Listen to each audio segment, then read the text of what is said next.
कर दो start chat. Hello everyone, very good morning to all of you. कैसे हो आप लोग? Good morning Narendra, good morning, good morning.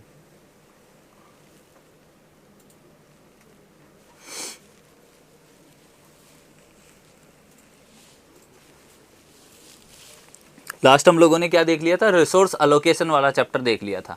Good morning Arunesh.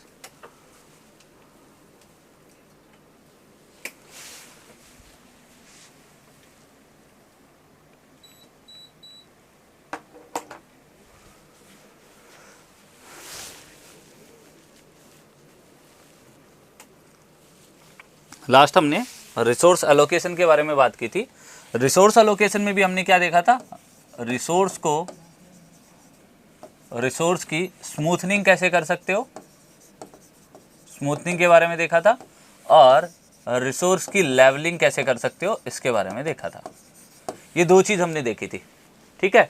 Resource levelling, resource smoothening, इन दोनों के बारे में हमने देखा था, ठीक है। कल वाले क्वेश्चन में जो हम बात कर रहे थे ना, कल वाला जो क्वेश्चन था लेवलिंग से रिलेटेड था, उसमें एक्टिविटी टाइम के रिगार्डिंग इश्यू था। जो हमने एक्टिविटी टाइम अज्यूम किए थे ना, उसके रिगार्डिंग कुछ इश्यूज थे, इसके कारण से हम उसको परफेक्टली सॉल्व नहीं कर पा रहे थे। वहां पर हमें फिर कुछ और अजम्पशन कंसीडर करके, मैंने उसको देखा था, कुछ और अजम्पशन कंसीडर करके उस क्वेश्चन को करना था, बट इतना डिटेल में आपके एग्जाम में आता भी नहीं है, तो छोड़ देना उसको, ठीक है। हाँ, तो यहां तक का पार्ट हमारा हो गया था। अब हमारे इसमें दो चैप्टर रह रहे हैं। कौन कौन से? एक आपका रह रहा है activity on network, activity on node, sorry क्या लिखाना है, एक तो आपको एक्टिविटी ऑन नोड, एक आपका चैप्टर ये रह रहा है, एक आपका चैप्टर ये रह रहा है कंस्ट्रक्शन इक्विपमेंट। यार टाइम नहीं मिला, मैं खुद ट्रैवलिंग में था इसलिए। कंस्ट्रक्शन इक्विपमेंट, कंस्ट्रक्शन इक्विपमेंट के बारे में हमें देखना है। मतलब दो ये चैप्टर है। कंस्ट्रक्शन इक्विपमेंट आपके ऑल एजे जितने भी एग्जाम होते हैं उसके लिए, सबके लिए इंपॉर्टेंट है। ये हमें एस्टिमेशन या किसी और सब्जेक्ट में नहीं पढ़ाया जाता है, पहले ही बता दूं। ये हम कंस्ट्रक्शन इक्विपमेंट एक अलग से चैप्टर है जिसको आपको पढ़ना जरूरी है। आपको कंस्ट्रक्शन इक्विपमेंट का नॉलेज होना चाहिए, कौन से इक्विपमेंट का क्या काम होता है, ठीक है।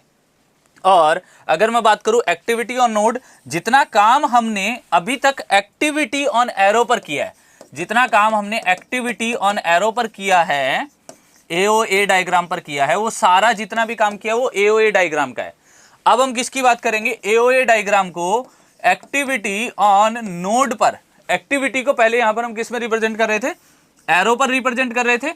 यहां पर हम नोड पर रिप्रेजेंट करना सीखेंगे। जैसे ये ए एक्टिविटी है, तो यहां पर ए एक्टिविटी के रिगार्डिंग क्या क्या चीजें चेंज हो सकती है, इसके बारे में हम यहां पर सीखेंगे, ठीक है। तो आपके पास आज एक नया पार्ट स्टार्ट हो जाएगा, resource allocation and activity on node वाले पार्ट में। एक्टिविटी ऑन नोड को हम स्टार्ट करने जा रहे हैं। इससे पहले कोई डाउट है तो बताओ। इससे पहले प्रीवियस जितना भी पढ़ा है उसमें कोई डाउट है तो बताओ। इससे पहले कोई डाउट है अभी तक के टॉपिक में?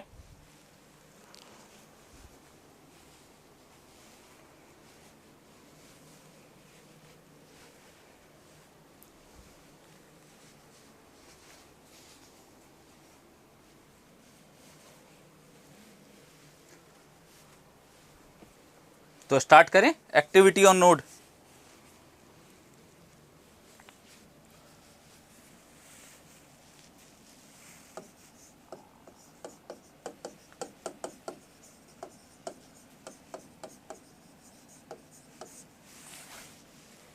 एक्टिविटी ऑन नोड बोल दो या प्रीसिडेंस डायग्राम बोल दो।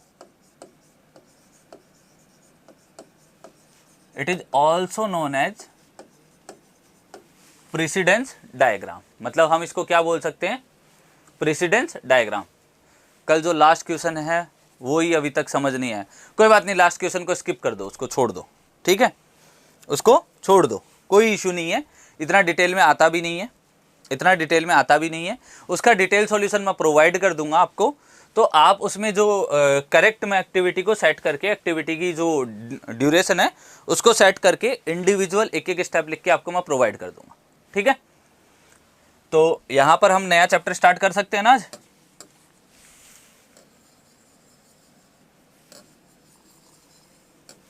क्योंकि अगर हम वो करने बैठे तो 1-1.5 घंटे से ज्यादा वो एक अकेला क्वेश्चन ले जाएगा, काफी टाइम कंज्यूमिंग है,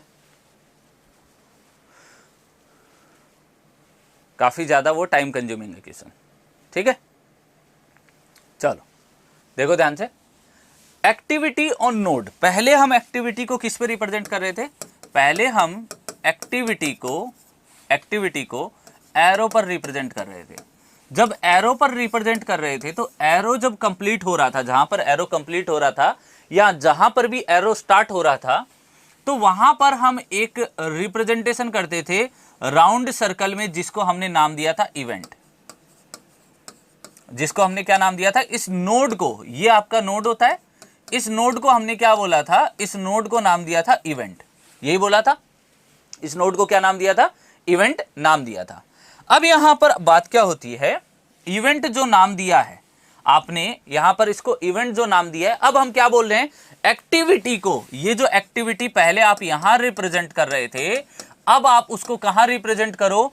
आप जो ए एक्टिविटी थी, मान लो ये ए एक्टिविटी थी, एक्टिविटी ए थी, आपने इस पर रिप्रेजेंट कर रखी थी। अब आप एक्टिविटी को कहां दिखाओगे? डायरेक्टली यहां पर। एक्टिविटी को कहां दिखाओगे? नोड के ऊपर दिखाओगे।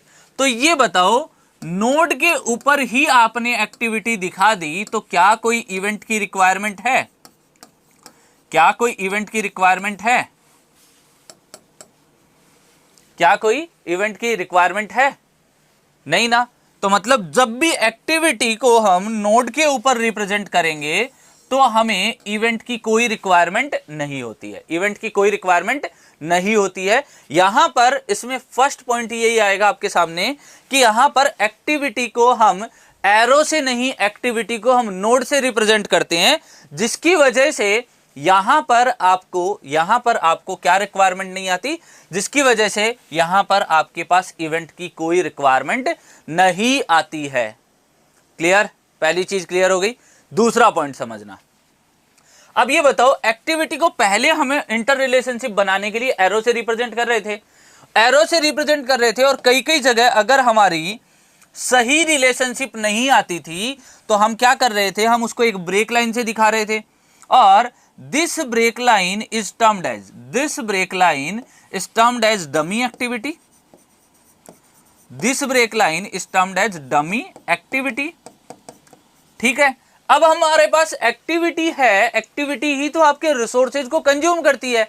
अब ये एरो किसी रिसोर्सेज के कंजप्शन को बता ही नहीं रहा है, जब यहां पर ये एक एक्टिविटी हो गई, ये दूसरी एक्टिविटी हो गई, ये एक्टिविटी ए है, ये एक्टिविटी बी है। ठीक है, तो यहां पर जब यहां पर हम एरो से किसी रिसोर्सेज के कंजप्शन को बता ही नहीं रहे हैं, तो क्या डमी एक्टिविटी की कोई रिक्वायरमेंट है? क्या डमी एक्टिविटी की कोई रिक्वायरमेंट है? यहां पर बताओ जल्दी से, क्या डमी एक्टिविटी की कोई यहां पर रिक्वायरमेंट है? नहीं, डमी एक्टिविटी की कोई रिक्वायरमेंट नहीं होती है इस केस में। डमी एक्टिविटी की कोई रिक्वायरमेंट नहीं होती है इस केस में, मतलब यहां पर no requirement of dummy activity. ठीक है, अब देखो ध्यान से समझना, अब डमी एक्टिविटी की रिक्वायरमेंट नहीं है, डमी एक्टिविटी की रिक्वायरमेंट नहीं है। हम एक्टिविटी को हम यहां पर एरो से एक्टिविटी को हम किससे दिखा रहे हैं? इवेंट से दिखा रहे हैं। ठीक है, बात समझ में आई? यहां पर हम किससे दिखा रहे हैं? हम इसको किससे दिखा रहे हैं? यहां पर हम यहां पर दिखा रहे हैं इसको राउंड सर्कल से यहां पर। तो ये बताओ, ये ज्यादा सिंपलर है या फिर activity on arrow A diagram ज्यादा सिंपलर है, या एक्टिविटी ऑन नोड डायग्राम ज्यादा सिंपलर है? मतलब कौन से ज्यादा सिंपल वे में हम इसको रिप्रेजेंट कर सकते हैं, कौन सा ज्यादा सिंपल है? वहां पर यहां पर हमें एक्टिविटी को हम स्ट्रेट लाइन या कहीं पर भी होता क्रॉस करता एक दूसरी एक्टिविटी को, तो वहां पर हमें ब्रिजिंग की रिक्वायरमेंट होती थी। ठीक है, यहां पर जैसे हम स्ट्रेट लाइन से ही रिप्रेजेंट करते थे, या हम ये बोलते थे ऐसे रिप्रेजेंट कर देते थे, बट ये एक स्ट्रेट लाइन ही तो होती थी। ऐसा थोड़ी ना था कि इस लाइन को हमने ऐसे ऐसे ऐसे ऐसे बना के कर्व से रिप्रेजेंट कर दिया, या हम इस लाइन को कुछ इस तरीके से बना के, इस लाइन को कुछ इस तरीके से बना के और इसको हमने एरो से रिप्रेजेंट कर दिया। ऐसा थोड़ी ना करते थे कभी भी, नहीं ना, एक स्ट्रेट लाइन होती थी। ठीक है, इस केस में हम स्ट्रेट लाइन जब भी कभी दो एक्टिविटी क्रॉस करती तो हमें क्या रिक्वायरमेंट होती थी, ब्रिजिंग की रिक्वायरमेंट होती थी। हम इसमें क्या करते, ब्रिजिंग करते थे। बट इस केस में आप जब भी एरो रिप्रेजेंट करो, मतलब जब भी आप एक एक्टिविटी से दूसरी एक्टिविटी का रिलेशन दिखाओगे तो आप कैसे दिखा सकते हो, जैसे मान लो ये एक्टिविटी ए है, ये एक्टिविटी बी है, ये एक्टिविटी सी है। अब आपको रिलेशन दिखाना है, आपको सिंपल सा रिलेशन है, इस पर एक एरो ले जाके लगा देना है, इस पर एक एरो लगा के ले जान देना है। ठीक है, एरो दोनों एरो पर मतलब दोनों एक्टिविटी पर आपने क्या किए, एरो रख दिए। अब आपको कोई रिलेशन ऐसा नहीं है कि यहां से आपसे ए एक्टिविटी से निकलने वाले, अब देखो अगर मैं यहां पर बोलूं कि बी और सी एक्टिविटी किस पर डिपेंड करते हैं, ए पर डिपेंड करते हैं, साफ साफ दिख रहा है मुझे। कैसे पता चला, ए से निकल रही है दोनों एक्टिविटी। जब ए एक्टिविटी पूरी हो जाएगी तो बी और सी स्टार्ट हो जाएगी, बी और सी अपना काम करना स्टार्ट कर देगी। दूसरी चीज देखना, यहां पर आपके पास दो टर्म आती थी बार बार, एक्टिविटी और इवेंट। बार बार आपको कंफ्यूज करने के लिए दो चीज आती थी, एक्टिविटी और इवेंट। तो यहां पर क्या इवेंट की रिक्वायरमेंट होगी, नहीं ना। तो इवेंट की रिक्वायरमेंट नहीं होने के कारण से ये नेटवर्क क्या हो जाते हैं, ज्यादा सिंपलर होते हैं और ज्यादा डिटेल को रिप्रेजेंट करते हैं। ज्यादा डिटेल को क्या करते हैं, रिप्रेजेंट करते हैं। तो ये आपका एक्टिविटी ऑन नोड डायग्राम है, या इस डायग्राम को प्रेसिडेंस डायग्राम भी बोलते हैं। इस डायग्राम को क्या बोलते हैं, प्रेसिडेंस डायग्राम भी बोलते हैं। समझ में आई बात, समझ में आ गई बात, लिख दें।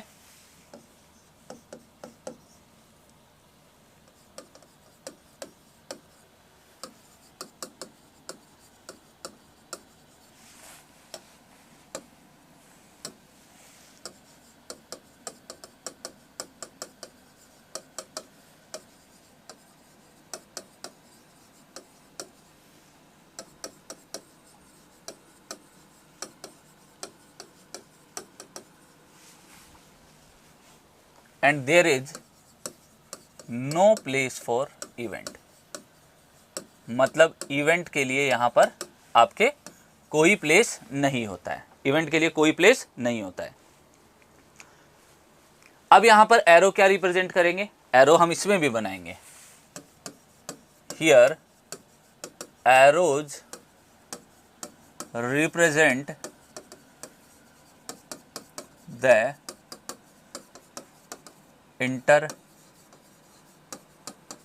Relationship between activities. आपके पास क्या करेंगे, एरोज क्या रिप्रेजेंट करेंगे, एक इंटर रिलेशनशिप को दिखाएंगे। जैसे यहां पर ये एरो बनाया गया है, ये एरो बनाया गया है, ये एरो बनाया गया है। ये एक्टिविटी ए और बी के बीच में एक इंटर रिलेशनशिप को दिखाते हैं, या एक्टिविटी ए और सी के बीच में एक इंटर रिलेशनशिप को दिखाते हैं, या एक्टिविटी बी और सी का ए के साथ क्या रिलेशन है, इसको ये रिप्रेजेंट करते हैं। ठीक है, सिर्फ इतना ही इनका काम रहेगा। ठीक है, hence it is also termed as, hence it is also termed as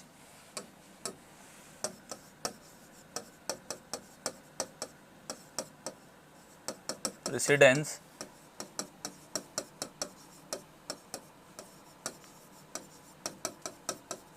precedence diagram बोलते हैं इसको, या फिर हम इसको क्या बोलते हैं, या हम इसको क्या बोलते हैं, inter DEP NDE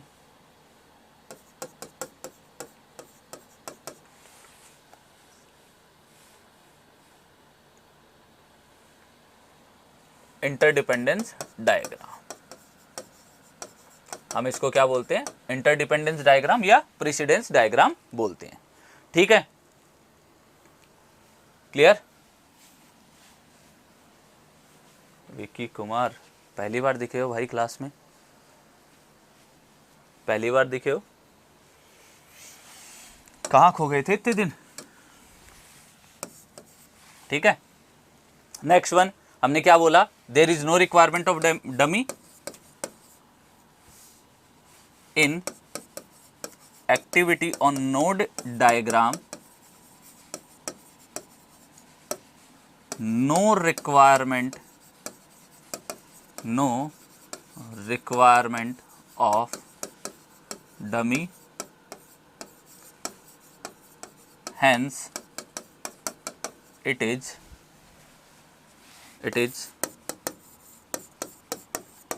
simpler to analyze। मतलब इसको क्या है, सिंपल रहता है इसको एनालाइज करना, क्योंकि इसके अंदर कोई भी रिक्वायरमेंट नहीं होती डमी की। ठीक है,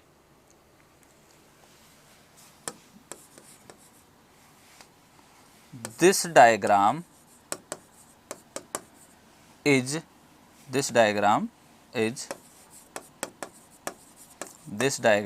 is self sufficient oblique self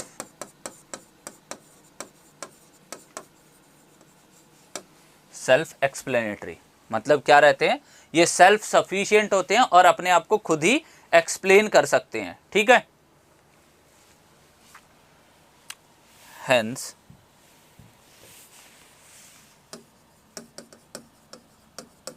representation of activities,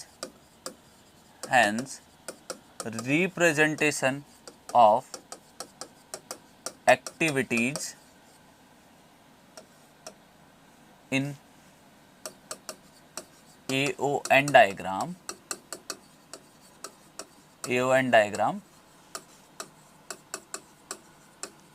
as follows।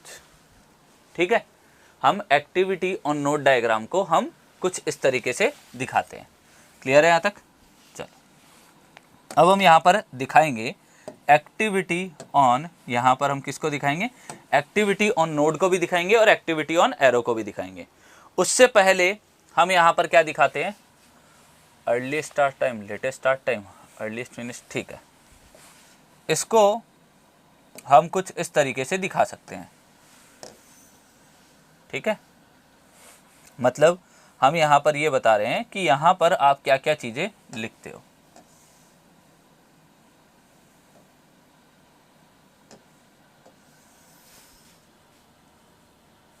ठीक है, आप यहाँ पर राउंड से दिखा सकते हो, स्क्वायर से दिखा सकते हो, ये सारी चीज़ आप यहाँ पर लिख सकते हो। ठीक है, यहाँ पर आपके पास क्या क्या आएगा, यहाँ पर क्या क्या डेटा आएगा, यहाँ पर आप इस ब्रैकेट में या फिर जो भी आप बॉक्स बनाओगे उसमें एक्टिविटी का नेम लिखोगे, एक्टिविटी की ड्यूरेशन कितनी है ये लिख सकते हो, और एक्टिविटी का नंबर क्या है ये सारी चीज़ें यहाँ पर लिख सकते हो। एक्टिविटी का नंबर क्या है यहाँ पर आप लिख सकते हो। ठीक है, अब जो आपने अर्लीस्ट स्टार्ट टाइम, आपने देखो 4 डेटा कैलकुलेट किए थे, earliest start time, earliest finish time, latest start time और लेटेस्ट फिनिश टाइम। आपने 4 डेटा कैलकुलेट किए थे, आपको पता भी है चारों चीज़ें।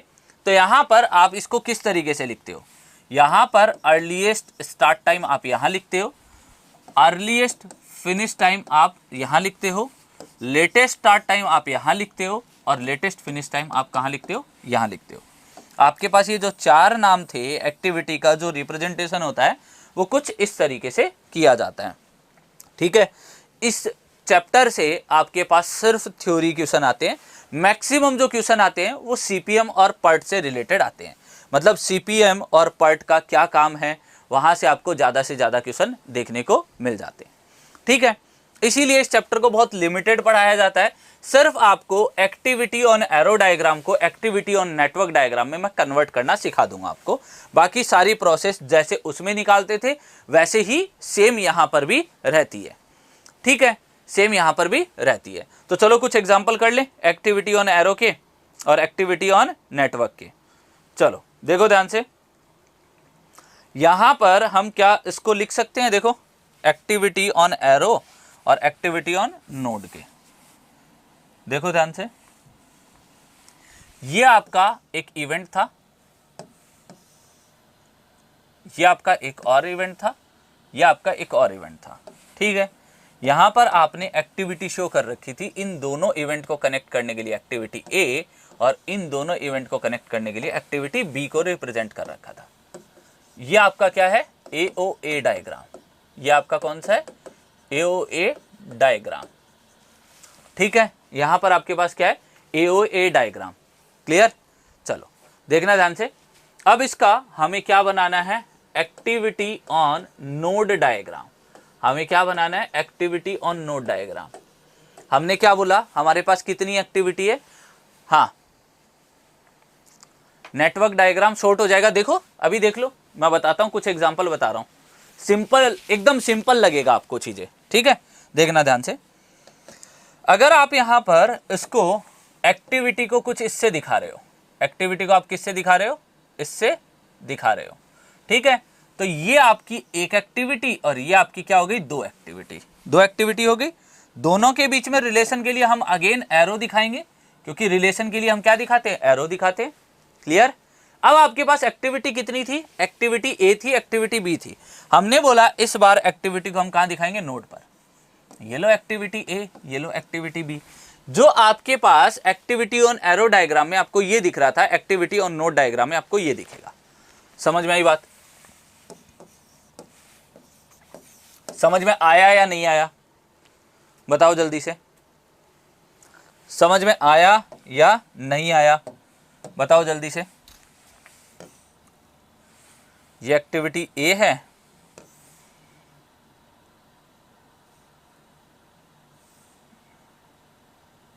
ये एक्टिविटी ए है, और आपके पास कुछ एक्टिविटी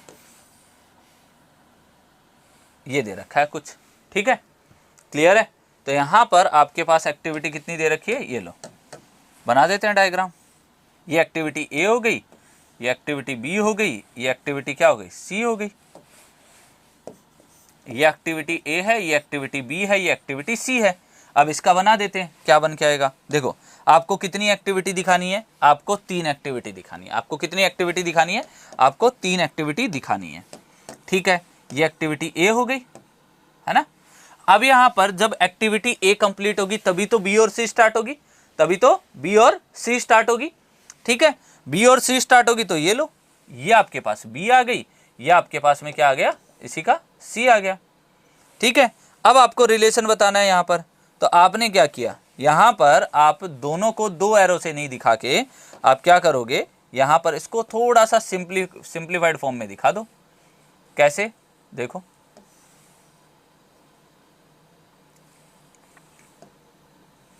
यहां पर आप एरो लगा दो इसके। ये एक्टिविटी बी, ये एक्टिविटी क्या हो जाएगी, सी। ये लो एक्टिविटी ए, ये एक्टिविटी बी, ये एक्टिविटी सी। क्लियर है, समझ में आई बात। चलो एक और बनाते हैं एग्जांपल, थर्ड वन। देखो समझ में आ रहा है ना। एक्टिविटी ए एक्टिविटी बी दोनों आ रही थी और एक्टिविटी सी जा रही थी। कुछ ऐसा डायग्राम था, एक एक्टिविटी इधर आ रही थी, एक एक्टिविटी इधर आ रही थी, और यहां से एक एक्टिविटी क्या जा रही थी, आपकी बाहर जा रही थी। तो ये एक्टिविटी ए हो गई, ये एक्टिविटी बी हो गई, ये एक्टिविटी क्या हो गई, सी हो गई। आगे कंप्लीट हो रही होगी। ठीक है, हाँ, जो नोड पॉइंट होता है उससे आप एक्टिविटी दिखाओगे, जो नोड पॉइंट होता है उससे आप क्या दिखाओगे, यहां पर एक्टिविटी दिखाओगे। क्लियर है। ये आपकी कुछ एक्टिविटी ऑन, इस साइड जो भी बना रहा हूं ये एओए डायग्राम है, इस साइड जो भी बना रहा हूं ये एओए डायग्राम है। इसका ये आपका थर्ड एग्जांपल है। अगर हम इससे एक्टिविटी ऑन, यहां पर क्या बनाए, यहां पर क्या बनाए, एक्टिविटी ऑन नोड डायग्राम बनाएंगे, एक्टिविटी ऑन नोड डायग्राम बनाएंगे तो ज्यादा इजी दिखेगा। कैसे दिखेगा, अब ये बताओ। एक्टिविटी ए और बी पूरी होगी आपकी, देखो ध्यान से, पहले एक्टिविटी ए और एक्टिविटी बी पूरी होगी, उसके बाद सी स्टार्ट होगी। ठीक है, अब इसको जैसे आपको जरूरी नहीं है कि आप इसको सर्कल से ही दिखाओ, जरूरी नहीं है आप इसको सर्कल से दिखाओ। आपका मन हो गया, बोले ये लो मैं इससे दिखाऊंगा, ये लो इससे दिखा दो, कोई दिक्कत नहीं है। ठीक है, आपका मन हो गया, मैं इससे दिखाऊंगा, ये लो आप इससे दिखा दो, कोई दिक्कत नहीं है, किसी को कोई दिक्कत नहीं है यहाँ पे।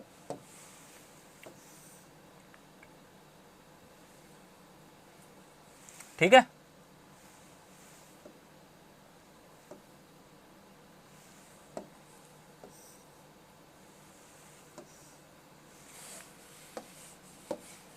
आप इससे भी दिखा सकते हो। अब देखो ध्यान से, सेम रिलेशन लग रहा है, एक्टिविटी ए और बी पूरी होगी तभी एक्टिविटी सी तक जाएंगे, एक्टिविटी सी तक तभी जा पाएंगे जब एक्टिविटी ए और बी पूरी होगी। ए और बी पूरी होने के बाद में ही एक यहाँ पर इवेंट अकर हो रहा था और इवेंट के बाद ही आपकी सी एक्टिविटी स्टार्ट हो रही थी। जिस टाइम इवेंट बी अकर हो रहा था उसी टाइम आपकी एक्टिविटी क्या स्टार्ट हो रही थी, सी स्टार्ट हो रही थी। क्लियर है, यहां तक बात समझ में आ गई। तीसरा एग्जांपल भी आपको समझ में आ गया होगा। ठीक है, चलें आगे। अब एक डमी को रिमूव करना देख लेते हैं। फोर्थ एग्जांपल में हम डमी को रिमूव करना देख लेते हैं। कोई डमी एक्टिविटी का एक रिलेशन बनाते हैं जिससे हम डमी कैसे रिमूव होगी वो भी हम देख लेते हैं। चलो देखो ध्यान से,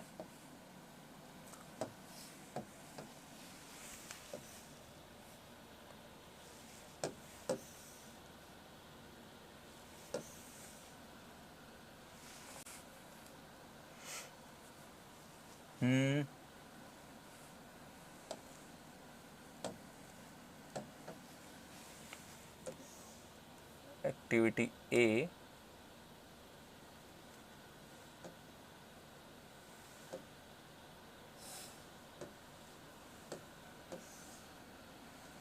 ठीक है,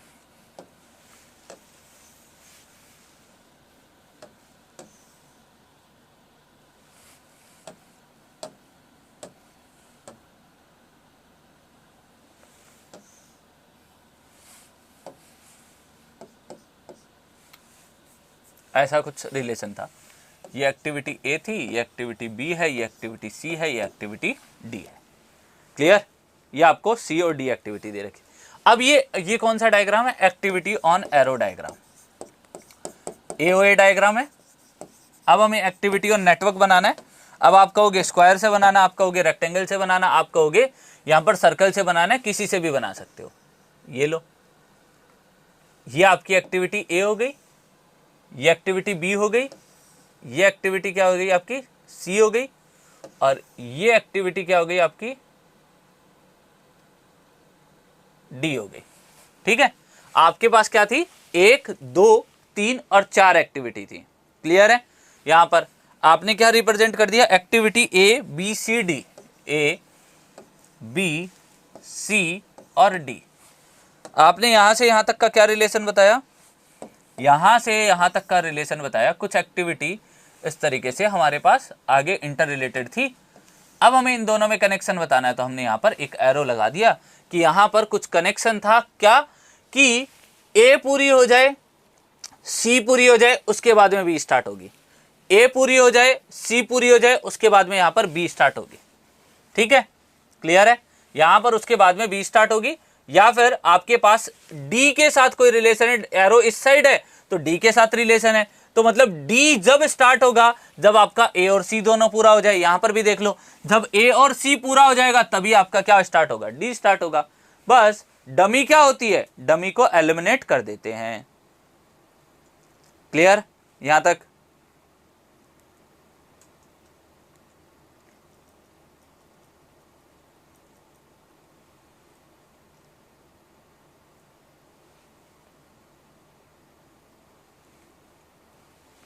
क्लियर है, यहां तक बात समझ में आ गई। अब एक नोट पॉइंट लिखते हैं। अब तक हमने जितने भी एग्जाम्पल लिए उन सब में हमारे पास एक एक्टिविटी से क्या स्टार्ट हो रहा था, मतलब एक इवेंट से एक एक्टिविटी स्टार्ट हो रही थी, एक इवेंट से एक एक्टिविटी स्टार्ट हो रही थी। अब सर अगर यहां पर आपके पास में कुछ ऐसा हो गया कि मोर देन वन एक्टिविटी स्टार्ट हो गई, मतलब मान लो आपको कुछ ऐसी activity they the, for example आपको एक्टिविटी ऑन एरो डायग्राम में आपको कुछ ऐसा दे दिया, यहां से आपके पास 3-4 एक्टिविटी स्टार्ट हो रही थी, ए बी सी, क्या स्टार्ट हो रहा था, ए एक्टिविटी, बी एक्टिविटी, सी एक्टिविटी स्टार्ट हो रही थी आपकी एक ही, कहां से, एक ही इवेंट से। मान लेते हैं ये इवेंट का नंबर दे देते हैं, कोई 10 नंबर इवेंट था जिससे आपकी एक्टिविटी कितनी स्टार्ट हो रही थी, 3 स्टार्ट हो रही थी, या इनिशियल इवेंट है वहां पर आपकी एक्टिविटी कितनी स्टार्ट हो रही थी, यहां पर आपके पास में इनिशियल इवेंट आपके पास 10 था और इनिशियल इवेंट से आपके पास क्या हो रही थी, 3 एक्टिविटी स्टार्ट हो रही थी इनिशियल इवेंट से। ठीक है, अब मोर than 1 activity start from initial event. ठीक है, यह आपका कैसा इवेंट है, इनिशियल इवेंट। यह आपका कैसा इवेंट है, इनिशियल इवेंट। इस इवेंट को आप कोई भी नंबर दे सकते हो, जरूरी तो नहीं है कि हम 1 से स्टार्ट करें, हम 2 से स्टार्ट करें, जहां से आपकी मनमर्जी है वहां से स्टार्ट कर सकते हो नंबरिंग, उसके आगे सिक्वेंशियली फॉर्म में हम देते रहेंगे। ठीक है, जैसे हमने यहां पर इवेंट की नंबरिंग 10 से स्टार्ट की, अगला इवेंट हम 20 देंगे, उसका अगला इवेंट हम 30 देंगे, उसका अगला इवेंट हम 40 देंगे। अगर हमने 10 से स्टार्ट की, 11, 12, 13, इस तरीके से भी सीक्वेंस फॉर्म में आप इवेंट के नंबर दे सकते हो। तो इवेंट के नंबर से तो कोई डाउट नहीं होगा, इवेंट का नंबर आप कुछ भी प्रोवाइड कर सकते हो। तो जब आप सीक्वेंशियली आपका इनिशियल इवेंट और इनिशियल इवेंट से आपकी 2 से ज्यादा एक्टिविटी स्टार्ट हो रही है, 2 या 2 से ज्यादा एक्टिविटी स्टार्ट हो रही हो, मतलब मोर देन 1 एक्टिविटी स्टार्ट हो रही हो इनिशियल इवेंट से, तो उस टाइम हम उसको एक डेब्यूट, हम उससे क्या दिखाएंगे, एक डेब्यूट एक्टिविटी से दिखाएंगे। देखो इसका मतलब क्या है, क्या कहना क्या चाह रहे हैं, इसको कैसे कन्वर्ट कर लिया जाता है, इसको कुछ इस फॉर्म में कन्वर्ट कर लिया जाता है। क्या बोला जाता है, हमारे पास में, हमें इसके रिप्रेजेंटेशन के लिए हमें यहां पर इससे 3 एक्टिविटी का रिलेशन दिखाना है, इससे 3 एक्टिविटी का रिलेशन दिखाना है, ये लो। ठीक है, यहां पर हम इसके साथ में 3 एक्टिविटी का रिलेशन दिखा देंगे।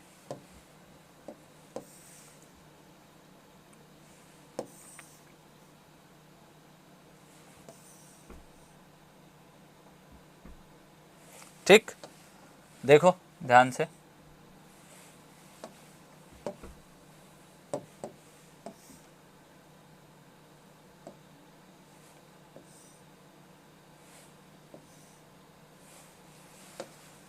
ये आप डेब्यूट एक्टिविटी दिखाओगे तो इसको डीओ से दिखाते हैं, इसको डेब्यूट को किससे दिखाते हैं, डीओ से। ठीक है, डीओ से दिखा दिया, ये आपकी एक्टिविटी ए हो गई, ये एक्टिविटी बी हो गई, एक्टिविटी सी हो गई। मतलब अब आपने क्या बता दिया, एक इवेंट का जब भी आपके पास एक इनिशियल इवेंट से मोर देन 1 एक्टिविटी स्टार्ट हो रही हो तो आप इसको एक डेब्यूट एक्टिविटी से दिखाओगे, एक डीओ लिख दोगे, डेब्यूट एक्टिविटी आपके पास में आ जाएगी। ठीक है, उसको आप किससे दिखा दोगे, डेब्यूट एक्टिविटी से दिखा दोगे। क्लियर है, यहां तक बात समझ में आई? तो इस पॉइंट को लिख दे, इस पॉइंट को लिख दे, if more then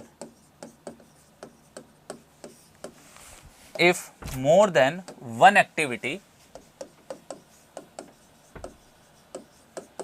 if more than 1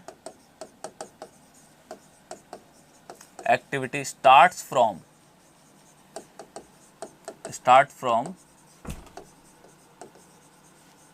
initial event in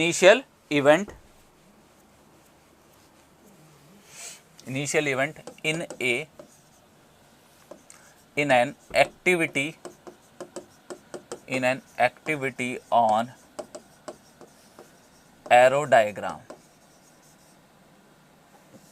in an activity on arrow diagram, then in activity on node diagram, then in debut activity introduced, then debut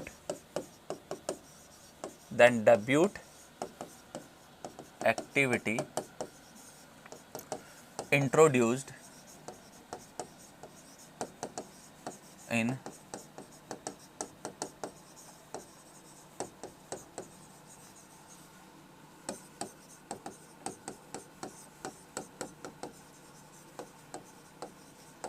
activity on node diagram. तो debut activity को हम introduce करते हैं, ये वाले point को ध्यान रखना।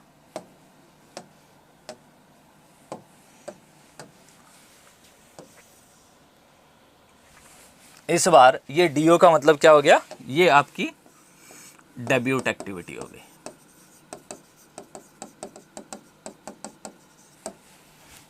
इसको हम क्या दिखा देंगे, debut activity.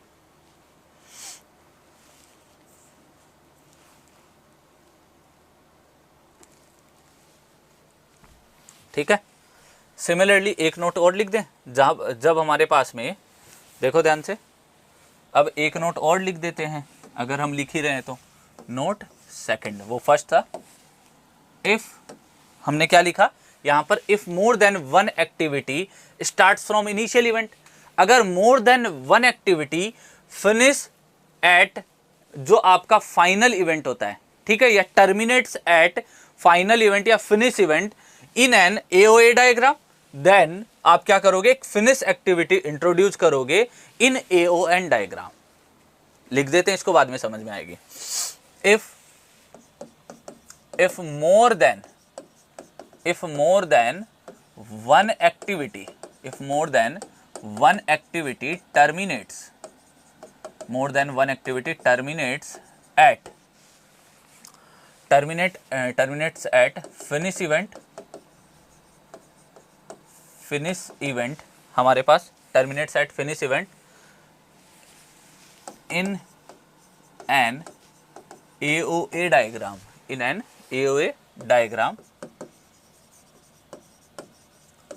then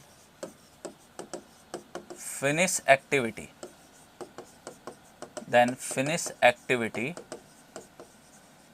introduced in AON diagram. AON diagram में हम फिनिश एक्टिविटी को काम में लेंगे। ठीक है, जैसे मान लो आपके पास क्या हो रहा था, यहाँ पर आपके पास में दो एक्टिविटी थी जो इस फिनिश इवेंट पे आ रही थी। ये फिनिश इवेंट था आपका 20, ठीक है, ये X थी, ये Y एक्टिविटी थी। अब ये आपका कौन सा हो गया, activity on arrow diagram, AOA diagram हो गया। अब हमें इसको किस में रिप्रेजेंट करना है, अब हमें इसको रिप्रेजेंट करना है किस में, यहां पर एक्टिविटी ऑन नोड डायग्राम में। ठीक है, एक्टिविटी ऑन नोड डायग्राम में इसको रिप्रेजेंट करना है। तो हम क्या करेंगे, यहां पर आपके पास में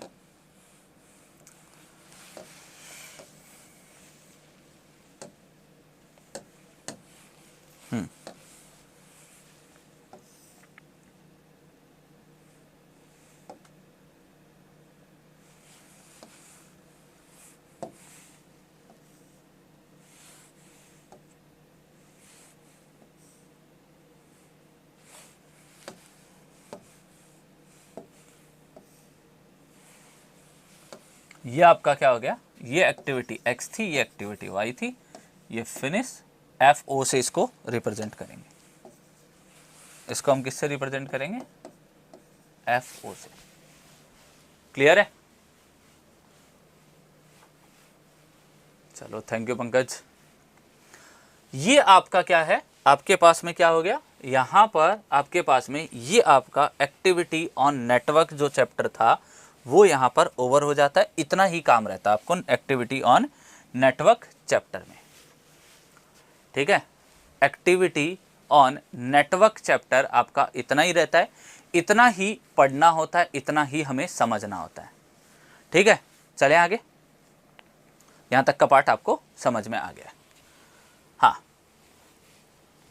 अब इसके बाद में इसके कुछ क्वेश्चंस कर लेते हैं। क्या दे रखा है, अच्छा डी ऑप्शन ही खा गई क्या यहाँ पे,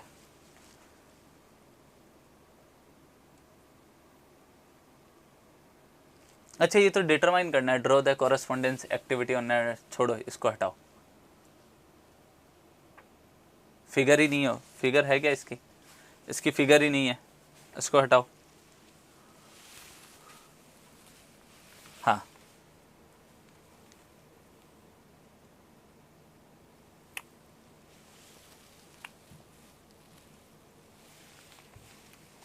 चलो इस पे आओ। Which one of the following is relevant to activity on node, इनमें से आपके पास क्या है, आपको क्या दे रखा है, कौन सा रिलेवेंट है एक्टिविटी ऑन नोड से। हाँ, ये चैप्टर शुरू होते ही खत्म हो गया।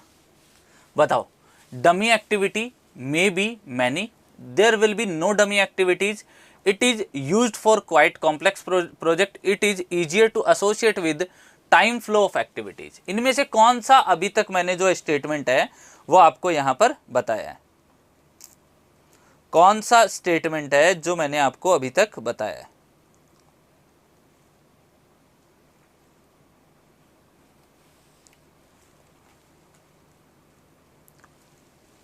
यहां पर कौन सा जो स्टेटमेंट है वो मैंने आपको बताया, क्या बताया, there will be no dummy activities in activity on node diagram. क्या हो जाएगा, एक्टिविटी ऑन नोड डायग्राम में आपके पास कोई भी डमी एक्टिविटीज नहीं होती है। आपका आंसर क्या हो जाएगा यहां पर, बी। बहुत सिंपल सा है, बहुत सिंपल सा है यहां पर जो थ्योरी क्वेश्चन बनते हैं। चलो दूसरा, which system of network given below completely eliminates the use of dummy activities।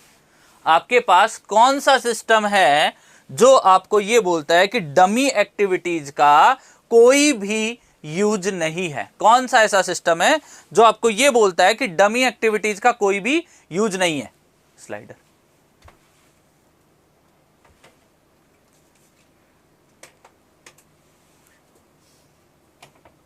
Dummy activities का कोई भी यूज नहीं है। बताओ कौन सा डायग्राम बोलता है, बताओ यार, इससे सिंपल तो क्या ही क्वेश्चन पूछेगा। कौन सा बोलता है, activity on node diagram, activity on node diagram. A diagram के तो पार्ट है आपके पार्ट और सीपीएम, पार्ट और सीपीएम, मतलब ये दोनों इसी पर बेस्ड है। तो आपका आंसर क्या हो जाएगा, आपका आंसर हो जाएगा बी। जिसने अगर ऊपर ऊपर से भी पढ़ा है वो ये लगा देगा आंसर, वो ये लगा सकता है आंसर। समझ में आई बात। चलो statement 1, activity on networks do not generally have any dummy links. ठीक है, do not have any generally, do not generally have any dummy links. Statement second, links express activity dependence exhaustively and completely. Statement second ये कह रहा है। ठीक है, अब ये बताना है आपको क्या स्टेटमेंट सही है। असर्शन और रीजन वाले पॉइंट है, ये आपको असर्शन दे रखा है, ये आपको रीजन दे रखा है, ये आपको असर्शन दे रखा है, ये आपको रीजन दे रखा है। असर्शन रीजन में क्या होता है, असर्शन और रीजन में आपको ये चेक करना है यहां पर आपके पास में क्या रिलेशन बन के आएगा। बताओ क्या आएगा, activity on network, activity on node networks do not generally have any dummy links. ठीक है, links express activity dependence exhaustively and completely. क्या आएगा, क्या बोल रहे हो, मतलब बी चल रहा है तो बी की कहानी B B B B B B करोगे। बड़ी बीबी याद आ रही है तुम्हें, हैं? हर बार बी थोड़ी ना होगा, हर बार बी थोड़ी ना होगा। थोड़ा सा दिमाग लगाओ, असर्शन रीजन का क्वेश्चन है, दिमाग लगाओगे आंसर सही है। अभी जो जितनी लैंग्वेज मैंने बोली है पिछले 45 मिनट में, जो लैंग्वेज मैंने बोली है उसी में से ही आंसर निकल जाएगा, उसी में से ही आंसर निकल जाएगा। ठीक है,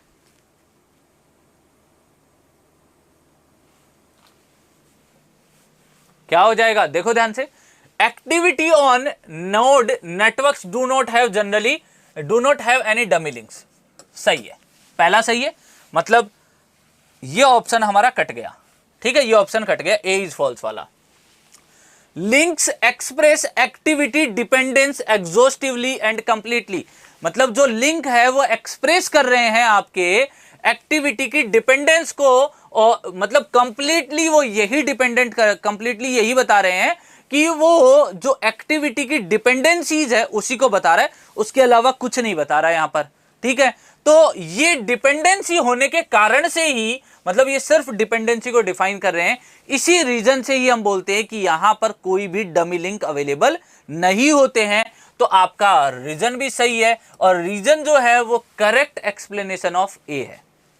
ठीक है, तो बात समझ में आई, R is the correct explanation of A है, तो आपका आंसर हो जाएगा ए। आपका आंसर क्या हो जाएगा, ए। आपका आंसर क्या हो जाएगा, ए। क्लियर है, बात समझ में आई। यहां पर आपका activity on node chapter over होता है। फिर हम एक नया चैप्टर स्टार्ट करते हैं, कंस्ट्रक्शन इक्विपमेंट। हम एक नया चैप्टर स्टार्ट करते हैं, दैट इज कंस्ट्रक्शन इक्विपमेंट।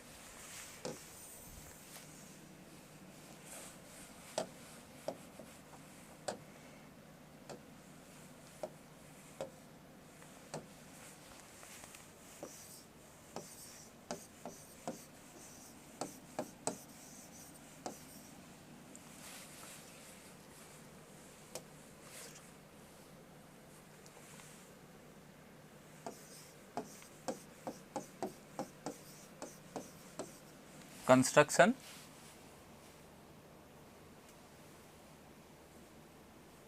अच्छा बदल तो नहीं गया ना, ठीक है। Construction equipment.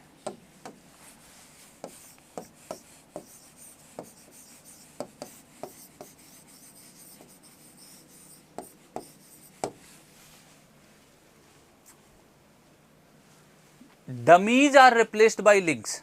देखो इसका मतलब यह है कि जो डमी लिंक्स होते हैं, लिंक्स का मतलब क्या होता है, कनेक्शन। लिंक्स का बेसिकली यहां पर डेफिनेशन क्या दी जा रही है, links is a connection. Connection dummy link क्या रिप्रेजेंट कर रहे थे, जैसे हमने एक डायग्राम बनाया, यहां पर ये डमी क्या रिप्रेजेंट कर रहा है, यहां पर एक्टिविटी ए का एक्टिविटी डी के साथ एक रिलेशन को रिप्रेजेंट कर रहा है। ठीक है, यहां पर हम कोई भी डमी लिंक शो नहीं करते, डमी लिंक शो नहीं करते, जिसकी वजह से जब हम एक्टिविटी और नोड डायग्राम में जाते हैं तो हमने यहां पर देखो क्या स्टेटमेंट दे रखा है, जो लिंक है वो यहां पर क्या एक्सप्रेस कर रहे हैं, वो एक्टिविटी की एक दूसरे पर डिपेंडेंस शो कर रहे हैं, एक्टिविटी की एक दूसरे पर डिपेंडेंसी शो कर रहे हैं कि कौन सी एक्टिविटी किस पर डिपेंड है। तो देखो ये जो लिंक बनाए आपने, ये जो लिंक बनाए हैं, ये आपके जितने भी ये लिंक हो गया, ये लिंक हो गया, ये लिंक हो गया, ये क्या शो कर रहा है कि एक्टिविटी, देखो ये जो तीनों लिंक है, तीनों में से क्या रिलेशन बन रहा है, एक्टिविटी डी के लिए एक्टिविटी ए और एक्टिविटी सी का होना जरूरी है। ये एक इनके रिलेशन को शो कर रहा है। ठीक है, इसकी कोई भी रिसोर्सेज कंज्यूम नहीं करता है। ये जो एरो है यहां पर किसी भी रिसोर्सेज को नहीं दिखाता, आपके ना तो टाइम को दिखाता है, ना मैन पावर को दिखाता है, या ना आपके मटेरियल को दिखाता है, ना और कोई रिसोर्सेज जितने भी मैंने बता रखे उनमें से किसी को डिफाइन करता है। ठीक, जैसे एक्टिविटी बी के लिए एक्टिविटी ए का होना ही जरूरी है। एक्टिविटी सी और एक्टिविटी ए आपकी क्या हो रही थी, इंडिपेंडेंटली हो रही थी, उनके लिए किसी का होना ना होना कोई मतलब ही नहीं है। समझ में आई बात, किसी का होना नहीं होना इनको कोई मतलब ही नहीं है। चलते हैं आगे, चलो देखो ध्यान से। हाँ, यहां पर अब हम नया चैप्टर स्टार्ट कर देते हैं, कंस्ट्रक्शन इक्विपमेंट। ठीक, कर दें स्टार्ट नया चैप्टर। अभी भी कोई डाउट है तो पूछ लो।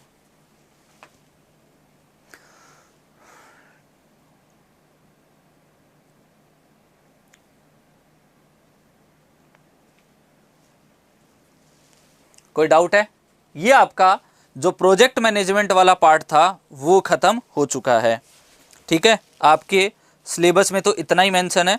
मैं आपको एक एक्स्ट्रा टॉपिक पढ़ा रहा हूं, कंस्ट्रक्शन इक्विपमेंट, जो आपके सिलेबस में कहीं मेंशन नहीं है, बट आपके एग्जाम में इस चैप्टर से या इस टॉपिक से आपको क्वेश्चन देखने को मिल जाएंगे। वो चाहे रिलेटेड टू एस्टिमेशन हो, चाहे रिलेटेड टू प्रोजेक्ट मैनेजमेंट हो, चाहे रिलेटेड टू बिल्डिंग मटेरियल हो, या रिलेटेड टू आप डिफरेंट प्लेस पर डिफरेंट सब्जेक्ट में आपने नाम सुने होंगे, उन इक्विपमेंट के बारे में हम यहाँ पर बात करेंगे। ठीक है, मोस्ट इंपॉर्टेंट पार्ट होने वाला है।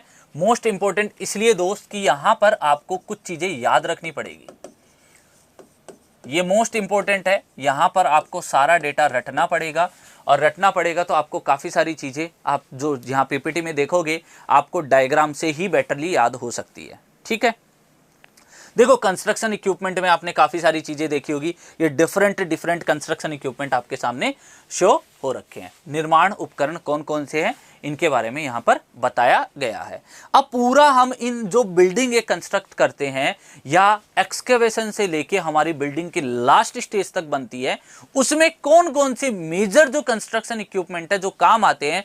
जैसे आपने देखा होगा कि एक ये डायग्राम दिखा रखा है, इसको क्या कहते हैं, इसमें क्या डिफरेंस होता है, इसमें क्या डिफरेंस होता है, ये कौन सी क्रेन है, या ये कौन सी क्रेन लगा रखी है, या इसको क्या बोलते हैं, इसको क्या बोलते हैं, इसको क्या बोलते हैं, ये सारी चीज हम देखेंगे। ठीक है। ये सारी चीज हम देखेंगे कि हमारे जैसे बुलडोजर काम आते हैं, बुलडोजर कितने टाइप के होते हैं, फिर अगर हम क्रॉलर काम में ले रहे हैं तो क्रॉलर कैसा होता है, क्या उसका पर्पज होता है, तो ये सारी चीज हम इस चैप्टर में देखने वाले हैं। कंस्ट्रक्शन इक्विपमेंट के बारे, कंस्ट्रक्शन इक्विपमेंट वाले चैप्टर में हम पूरी चीजें देखने वाले हैं। ठीक है, इतनी थ्योरी नहीं याद करनी, जो हाईलाइट करेंगे, जो मार्क करेंगे, सिर्फ वही थ्योरी याद करनी है। लिखने को बहुत बड़ी स्लाइड है इसकी, लिखने के लिए आपके पास बहुत टाइम है, आराम से लिखते रहना इसको धीरे धीरे, और जब जब टाइम मिले तो इसको धीरे धीरे लिखते रहना, और इसकी फोटोज सारे प्रिंट निकलवा लेना, और प्रिंट निकलवाने के बाद में आप लोगों को जैसे इसको करना हो, या फिर ऐसा करते हैं, इसका बैकग्राउंड चेंज करके आपको एक पीडीएफ प्रोवाइड कर देंगे। ठीक है, जिससे आप प्रिंट निकाल लेना इसका, ये बेटर कर सकते हो। ठीक है, चलो फर्स्ट चलते हैं, classification of construction equipment. Construction equipment का क्लासिफिकेशन करेंगे, क्लासिफिकेशन करेंगे कि कौन कौन से हैं। अब आप लोगों को ये बताना है, यहां नाम लिख रखे हैं। ठीक है, अब यहां पर पहला आता है earth moving, earth moving equipment. पहला क्या आ रहा है आपके सामने, earth moving equipment, earth moving equipment पहली चीज। दूसरा होलिंग इक्विपमेंट, तीसरा hoisting equipment, fourth one conveying equipment, fifth one aggregate and concrete production equipment, sixth one pile driving equipment, seventh one tunnelling and rock drilling equipment, eighth one pumping and dewatering equipment.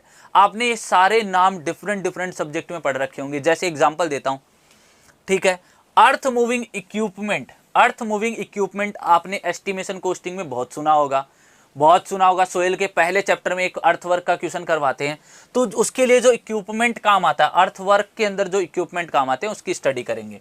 हॉलिंग, किसी चीज को खींचने में कौन से equipment काम आते हैं उसके बारे में बात करेंगे। अब देखो, होइस्टिंग इक्विपमेंट, कन्वेइंग इक्विपमेंट, ये सारे आपने देखे नहीं होंगे, तो ये सारे आप डायग्राम से देखोगे तब समझ में आएगा कि होइस्टिंग इक्विपमेंट का मतलब क्या होता है, कन्वेइंग इक्विपमेंट का मतलब क्या होता है। फिर आपने एग्रीगेट और कंक्रीट प्रोडक्शन इक्विपमेंट देख रखे होंगे, इनके बारे में आपने बीएमसी में बहुत बेहतरीन तरीके से पढ़ा होगा। बीएमसी में आपको पीपीटी से आपको कंप्लीटली पढ़ाया भी होगा कि aggregate and concrete production equipment में काफी सारे डायग्राम भी आपको दिखाए होंगे। क्लियर है, चलें आगे। पाइल ड्राइविंग इक्विपमेंट, आपने बार बार सोइल में बात की होगी कि पाइल की डेप्थ इतनी है, तो पाइल को ड्राइव कैसे करोगे। मतलब ड्राइव करने का मतलब ऐसा नहीं है कि पाइल को निकालोगे और चला के ले जानी है उसको, पाइल को। ठीक है, पाइल जो है उसको जहां पर आपको उसको एस्टैब्लिश करना है, उस जगह जिस डेप्थ तक आपको एस्टैब्लिश करना है, उस डेप्थ तक आप पाइल को कैसे पहुंचाओगे उसके बारे में हम यहां पर बात करेंगे। ठीक है, tunnelling and rock drilling equipment, मतलब किसी भी टनल को बनाने के लिए या रॉक को ड्रिल करने के लिए, मतलब रॉक के टुकड़े टुकड़े करने के लिए, वहां पर एक स्पेस बनाने के लिए वो कौन से इक्विपमेंट काम आते हैं उनके बारे में हम बात करेंगे।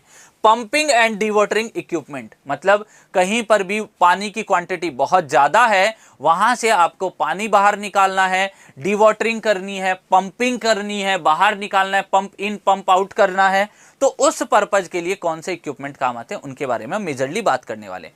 इनमें से जितना भी इंपॉर्टेंट पार्ट है उन सब के बारे में हम डिस्कस करेंगे। सबसे पहले हमने सिर्फ ये देखा कि क्लासिफिकेशन ऑफ कंस्ट्रक्शन इक्विपमेंट की कैटेगरीज में कौन कौन से आते हैं। ठीक है, चलें आगे। ये फर्स्ट स्लाइड आपकी। Next one, operation involve in construction of any project, मतलब कौन कौन से ऑपरेशन इन्वॉल्व होते हैं। ठीक है, अब देखो सारे वर्ड आपने सुन रखे होंगे, सारे वर्ड आपने सुन रखे होंगे, जैसे एक्सकेवेशन करना, digging of large quantities of earth, मतलब एक्सकेवेट करना, मतलब वहां पर आपने एक पर्टिकुलर एक फिक्स, मतलब जो क्या बोलते हैं सैलो डेप्थ तक आपने क्या किया, एक्सकेवेशन किया है, वहां से मिट्टी को हटाया है, वहां से अर्थवर्क का काम किया है। अब आप लार्ज क्वांटिटीज ऑफ अर्थ में भी करते हो, दोनों में डिफरेंस है ना। एक तो आपने सैलो डेप्थ तक किया या सैलो क्वांटिटी में किया, कम क्वांटिटी में किया, एक आप लार्ज क्वांटिटी में कर रहे हो, तो दोनों की डिगिंग में डिफरेंस आएगा। Moving them to distances which are sometimes fairly long, कभी कभी क्या होता है कि इस अर्थवर्क में जो आइटम निकले हैं, अर्थवर्क में जो सोयल निकली है, उसको आपको मूव करना होता है लार्ज डिस्टेंस तक, लॉन्ग डिस्टेंस तक आपको मूव करना होता है, उसको एक प्लेस से दूसरे प्लेस तक भेजना होता है।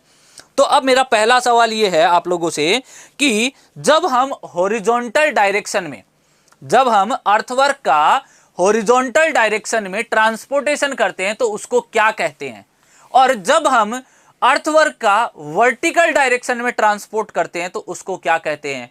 और तीसरा क्वेश्चन, तीनों का एक साथ आंसर देना, तीसरा क्वेश्चन ये है कि पेमेंट किसमें किया जाता है अर्थवर्क का पेमेंट जो है, जो आपने हॉरिजॉन्टल ट्रांसपोर्टेशन किया, वर्टिकल ट्रांसपोर्टेशन किया, उनमें से आपको पेमेंट किसकी टर्म्स में किया जाता है?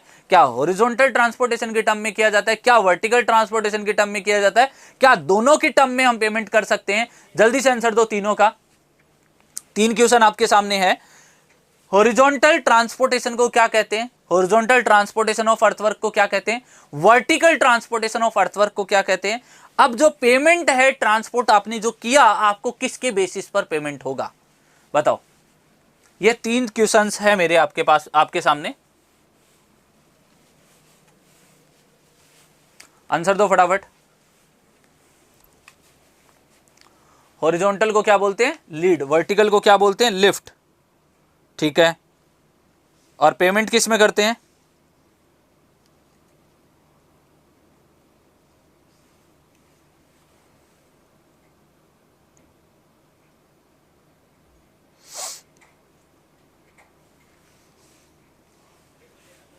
लीड, लिफ्ट और इक्विवेलेंट लीड में पेमेंट करते हैं।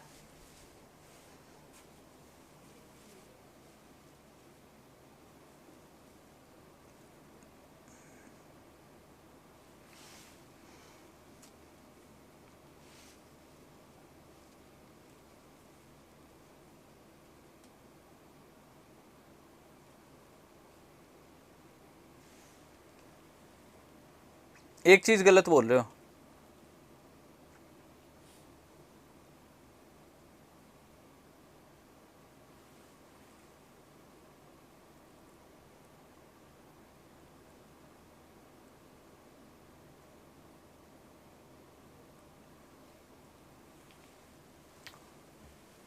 नहीं नहीं नहीं नहीं नहीं, एक चीज गलत आ रही है। पेमेंट इक्विवेलेंट लीड में किया जाता है। देखो ध्यान देना, क्या बोला मैंने? अब इसमें यही चीज कंफ्यूज करती है आपको, पेमेंट वाली। हॉरिजॉन्टल ट्रांसपोर्टेशन को आप लीड बोलते हो, वर्टिकल ट्रांसपोर्टेशन को आप लिफ्ट बोलते हो। और यहां पर हॉरिजॉन्टल, हम हमेशा जो पेमेंट करते हैं ना, पेमेंट हम हॉरिजॉन्टल ट्रांसपोर्टेशन की रिस्पेक्ट में करते हैं। उस जब हम वर्टिकल में काम कर रहे हैं तो उसको कन्वर्ट करने के लिए इक्विवेलेंट लीड काम में लेते हैं। जबकि जो मोड ऑफ पेमेंट है वो हमेशा इन टर्म्स ऑफ आपको क्या मिलेगा? लीड मिलेगा, ना कि इक्विवेलेंट लीड मिलेगा। आपको क्या देना है आंसर? आपके पास अगर लीड आंसर में है तो आपको पहला आंसर लीड लगाना है, क्योंकि लीड के टर्म्स में पेमेंट किया जाता है। उसके लिए हम कन्वर्ट करते हैं लिफ्ट वाले पार्ट को, किसमें? इक्विवेलेंट लीड में। तो ये एक पार्ट होता है जहां पर आपको थोड़ा सा अपनी कंफ्यूजन को हटाना है। ठीक है, तो ये चीज क्लियर हो गई होगी कि हॉरिजॉन्टल डायरेक्शन में मूवमेंट को क्या कहेंगे? हॉरिजॉन्टल डायरेक्शन में अगर अर्थवर्क का मूवमेंट कर रहे हैं तो उसको हम लीड कहेंगे, वर्टिकल को लिफ्ट कहेंगे। पेमेंट हम इन टर्म्स ऑफ लीड करते हैं। और लिफ्ट का पेमेंट हम लिफ्ट के टर्म में, वर्टिकल में कोई पेमेंट नहीं करते, इसीलिए लिफ्ट को इक्विवेलेंट लीड में कन्वर्ट किया जाता है। क्लियर हुआ? चले चलो, अब इसके बाद में यहां पर आपके पास यहां पर फेयरली लॉन्ग होता है, तब यहां पर आप क्या करते हो? यहां पर आपका आईएस कोड कहता है कि जो लीड की टर्म्स होते हैं, लीड की वैल्यू होती है आईएस कोड के अकॉर्डिंग 50 मीटर होती है। 50 मीटर के टर्म्स में आप पेमेंट करते हो। ये आपकी कहां तक वैलिड है? जब तक आपकी 500 मीटर तक की डिस्टेंस हो। अगर आप अप टू 5 किलोमीटर तक जाते हो तो यहां पर आपके पास इसकी स्केल बढ़ती जाती है, तब आप 500 मीटर के टर्म में करते हो। तो इस तरीके से इसकी स्केल पर भी डिपेंड करता है कि आपको हॉरिजॉन्टल डायरेक्शन में कितनी डिस्टेंस तक मूवमेंट करना है। क्लियर? चलते हैं आगे। Next one, placement. अब आप ले तो गए, ले जाने के बाद आप क्या करोगे? वहां पर उसको प्लेसमेंट भी तो करोगे। जैसे आप 4 साल 3 साल डिग्री करते हो, डिप्लोमा करते हो, उसके बाद आपको एक प्लेसमेंट की रिक्वायरमेंट होती है कि आपने पढ़ तो लिया, आपने लीड, अब आपने क्या था, अपनी जो जितनी जर्नी करनी थी वो तो कर ली। अब फाइनली आपको किसकी नीड होती है? प्लेसमेंट की, जहां पर आपको सिक्योर जॉब मिल जाए। तो इसको रखना भी तो एक जगह, तो उसको हमने क्या बोल दिया? प्लेसमेंट बोल दिया। प्लेसमेंट के बाद में लेवलिंग करते, प्लेसमेंट के बाद में हम क्या करेंगे? कॉम्पैक्टिंग करेंगे। अब कॉम्पैक्टिंग क्यों करने की रिक्वायरमेंट है? अगर हम कॉम्पैक्टिंग नहीं करेंगे तो उसका वॉल्यूम क्या दिखेगा? हमें ज्यादा दिखेगा। मतलब वो हमारा स्पेस क्या करेगा? वो ज्यादा ऑक्यूपाई करेगा। और स्पेस जब ज्यादा ऑक्यूपाई करेगा तो हमें उस अर्थवर्क के लिए ज्यादा लैंड की रिक्वायरमेंट होगी। टेम्परेरी जो लैंड की रिक्वायरमेंट होती है वो ज्यादा लैंड की रिक्वायरमेंट होती है। इसीलिए हम क्या करते हैं? कॉम्पैक्ट कर देते हैं। ये चीज तो आपने घर में आटा लेके आते हैं, जब उसको कंटेनर में डाला जाता है पैकेट से, या फिर चक्की से पिसवा के आटा लेके आते हैं तो उसको कंटेनर में डाला जाता है। तो उसको भी क्या किया जाता है, कॉम्पैक्ट किया जाता है। क्यों? घर में जो काम करते हैं, चाहे मेल करो चाहे फीमेल करो, उनको पता रहता है कि इसका आइडिया कितना है, इस कंटेनर की कैपेसिटी कितनी है, हमारे पास जो आटा है वो कितना है, वो उसके अंदर आ जाएगा। उसको सेम स्पेस में, मतलब जो उसका एक्चुअल वॉल्यूम है उसमें से मैक्सिमम वॉइड्स को हटा के हम उसको क्या करते हैं, डेंस बनाते हैं। करते हैं, सेम यहां पर भी करते हैं हम। उसके बाद में हम क्या कर देंगे, डेंस करने के बाद में हम क्या कर देते हैं, लेवलिंग। लेवलिंग करेंगे, लेवलिंग करने के बाद हम डोजिंग कर देते हैं, डोजिंग करने के बाद ग्रेडिंग कर देते हैं। अगर हम उसको ग्रेड में डिवाइड कर देते हैं और ये बता देते हैं वो किस टाइप की सॉइल है, वहां पर हमने उसको डिफाइन कर दिया। फिर उसको अगर कहीं और लेके जाना है तो उसको होलिंग करा देते हैं। ठीक है, उड़ के फिर आटा चेहरे पे लग जाता है, मतलब तुम्हारे काफी बार लगा है। चलो, अब हम सबसे पहले किसकी बात करें। अब देखो सारी चीजें आ जाएगी आपके पास, कौन सी टर्म्स क्या होती है, कहां क्या आता है, तो इसके बारे में हम बात कर लेंगे। ठीक है, अब इसके बाद में excavating and earth moving equipment, first type पर चल रहे हैं कि एक्सकेवेटिंग और अर्थ मूविंग इक्विपमेंट कौन कौन से होते हैं। फर्स्ट वन पावर सोवेल, दूसरा है बैकहो, तीसरा है ड्रैग लाइन, फोर्थ वन है क्लैमसेल, फिफ्थ वन है स्क्रैपर और सिक्स्थ वन है बुलडोजर। मतलब हमारे पास मेजरली हमारे पास यहां से क्वेश्चन देखने को मिल जाता है, पावर सोवेल से और बैकहो से, ड्रैग लाइन से, क्लैमसेल से, स्क्रैपर से, बुलडोजर से, इन सब से हमें क्वेश्चन देखने को मिल जाता है। ठीक है, चलो नेक्स्ट वन हम चलते हैं, सबसे फर्स्ट टाइप पावर सोवेल। ठीक है, शक्ति फावड़ा, अब इसको हिंदी में याद रखोगे तो ऐसे ही रख सकते हो, या बेलचा। अब पहली बात यह है कि इतनी सारी थ्योरी पढ़ने से पहले आपको ये पता होना चाहिए वो दिखता कैसा है। तो देखो पुराने टाइम में आपके पास ये आता था, नए टाइम में आजकल ये आने लग गया पावर सोवेल। ठीक है, नए टाइम में आपके पास क्या आने लग गया, पावर सोवेल ये आने लग गया। जो आप हाथ से फावड़ा काम में लेते थे ना, बेलचा फावड़ा जो भी काम में लेते थे, तो वो one question was asked in exam regarding grader to level loose material. समझ में नहीं आया क्या बोला, एक बार कंप्लीट क्वेश्चन लिख दो नरेंद्र, क्या आया था बता देंगे उसको भी। ठीक है, क्या है ये पावर सोवेल, पहले ऐसी दिखती थी, आजकल आपके सामने ऐसी आ गई। देखो टाइम के साथ अपग्रेडेशन तो आ ही जाता है। क्या किया जाता है, अब इसका क्या पर्पज होता है, एक इमेज क्लियर हो गई किसको हम पावर सोवेल बोलते हैं। अब से जब भी साइट पे देखोगे उसके टेक्निकल नाम जो दे रखा है, ऐसा नहीं है कि जेसीबी है, एक ही नाम नहीं याद रखना है, जेसीबी नाम नहीं याद रखना है, जेसीबी को भूल जाना है। ठीक है, हर इक्विपमेंट का अपना एक अलग नाम होता है। जेसीबी एक कंपनी है जो डिफरेंट कंस्ट्रक्शन इक्विपमेंट बनाती है, तो हर चीज जेसीबी नहीं होती है, ये भी चीज याद रखना। ठीक है, इसको भी देखोगे तो भी जेसीबी, फिर आप अगर यहां पर इसको देखोगे तो भी आप इसको जेसीबी बताओगे, इसको देखोगे तो भी आप इसको क्या बता दोगे, जेसीबी बता दोगे, इसको देखोगे तो भी आप इसको क्या बता दोगे, जेसीबी बता दोगे। तो मतलब ये जो डिफरेंट इक्विपमेंट आप देख पा रहे हैं, इन सब के अलग अलग नेम होते हैं, इन सब के बारे में हम बात करेंगे। ठीक है, दिमाग में पिक्चर क्लियर हुई, पावर सोवेल किसे कहते हैं, पावर सोवेल किसे कहते हैं। अब देखो यहां पर देखना, अब इसके बारे में पढ़ते हैं। To excavate the earth and to load the trucks. अब देखो ध्यान से, ये क्या करता है, मिट्टी एक्सकेवेट करता है। ये जो आगे दांत लगे रहते हैं इसके, जो तीखे तीखे दांत लगे रहते हैं इसके, ये क्या करते हैं, यहां पर ये जो तीखे तीखे दांत लगे हुए हैं, ये एक्सकेवेशन का काम कर सकते हैं। ये क्या काम कर सकते हैं, ये जो तीखे तीखे दांत लगे रहते हैं ये एक्सकेवेशन का काम कर सकते हैं। ठीक है, एक्सकेवेशन का काम कर सकते हैं, और इसके अंदर मटेरियल लोड करके भर के हम क्या कर सकते हैं, ट्रक के अंदर लोड कर सकते हैं इजीली। और आपने देखा भी होगा कि इसको काफी बार इसको काम में लेते हुए कि इसको ट्रक में लोड करते हुए। क्लियर है, समझ में आई बात। चलो पहला पॉइंट क्लियर हुआ। दूसरा, capable of excavating all types of earth except hard rock. बहुत ज्यादा अगर हार्ड रॉक अवेलेबल होगी तो वहां पर हम उसको एक्सकेवेशन में काम में नहीं लेंगे। तो इसका एक्सेप्शन याद रख लेते हैं कि ये कब काम में नहीं आता, या जहां पर बहुत ज्यादा हार्ड रॉक होगी वहां पर हम इससे एक्सकेवेशन का काम नहीं करवा सकते। मतलब वहां पर हम जो जमीन है उसको, वहां से हम उस मटेरियल को एक्सकेवेट नहीं कर सकते जहां पर बहुत ज्यादा हार्ड रॉक अवेलेबल हो। इसकी जो साइज है, इसकी जो कैपेसिटी है, वो कहां से कहां तक वेरी करती है। इसकी जो कैपेसिटी है वो वेरी करती है 0.375 मीटर क्यूब से लेके 5 मीटर क्यूब तक वेरी करती है। मतलब इसकी जो कैपेसिटी है वो इतनी वेरी करती है। बेसिक पार्ट ऑफ पावर सोवल ये याद रखने की जरूरत नहीं है, सिर्फ ट्रैक सिस्टम कितने याद रखोगे, track system, cabin, cables, rack, stick, boom foot pin, saddle block, boom point, sieves, bucket, ये सारे पार्ट होते हैं। ये इतना याद रखने की जरूरत नहीं है, इस पॉइंट को याद रखने की जरूरत नहीं है, ये सिर्फ आपके रेफरेंस के लिए मैंने मेंशन किया है।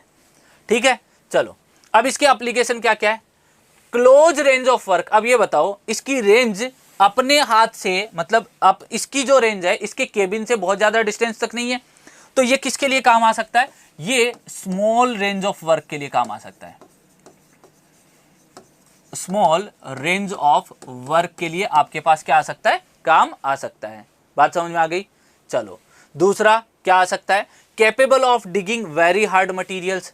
ठीक है, capable of digging very hard materials, dig करना मतलब वहां से आप क्या है, ये इसको एक्सकेवेट नहीं कर पाएगा, ये उस मटेरियल को बाहर तो निकाल सकता है बट ये एक्सकेवेशन नहीं कर सकता। डिगिंग और एक्सकेवेशन में डिफरेंस है, ध्यान देना, डिगिंग और एक्सकेवेशन में डिफरेंस है। एक्सकेवेट करना मतलब मटेरियल को वहां पर वो बोलते हैं ना खुरच के बाहर निकालना उसको, ठीक है, वो पूरा वहां से उसको मटेरियल को बाहर निकालना, वो काम नहीं कर सकता। बट अगर मटेरियल हटा हुआ है अपने पॉइंट ऑफ कांटेक्ट से तो ये इसको बाहर निकाल देगा, इसमें भर के हम क्या कर सकते हैं, इसको बाहर निकाल सकते हैं।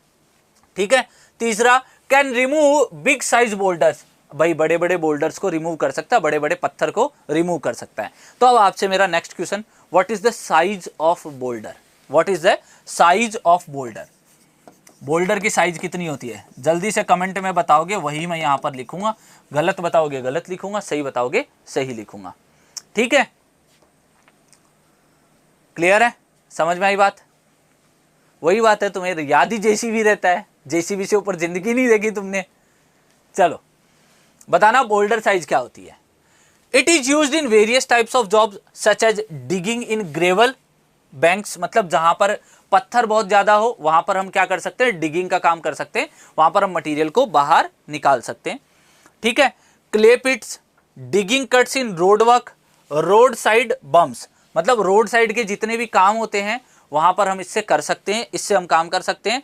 Digging cut in road work, road work में अगर हमें कोई डिगिंग कट लगाना है, कोई फाइन कट लगाना है तो हम इससे लगा सकते हैं। ठीक है, क्लियर है, चलो आगे। अब क्ले पिट्स, क्ले की कोई खड्डा बनाना है, क्ले की कोई जमीन है, मतलब वहां पर क्ले अवेलेबल है, वहां पर आपको कोई पिट्स बनाने हैं तो उस टाइप से आप इसको काम में ले सकते हो। अब फैक्टर कौन कौन से अफेक्ट करते हैं, फैक्टर कौन कौन से अफेक्ट करते हैं पावर सोवेल को, पावर सोवेल को कौन कौन से फैक्टर अफेक्ट करते हैं। पहला, मटेरियल का क्लास क्या है, पहला क्या हो गया, मटेरियल कैसा है।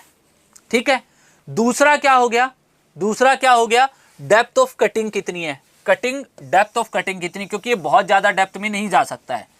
एंगल ऑफ स्विंग कितना है, एंगल ऑफ स्विंग कितना है, क्योंकि देखोगे तो इसका एंगल ऑफ स्विंग है ये भी एक लिमिटेड होता है, एंगल ऑफ स्विंग कितना होता है, लिमिटेड होता है।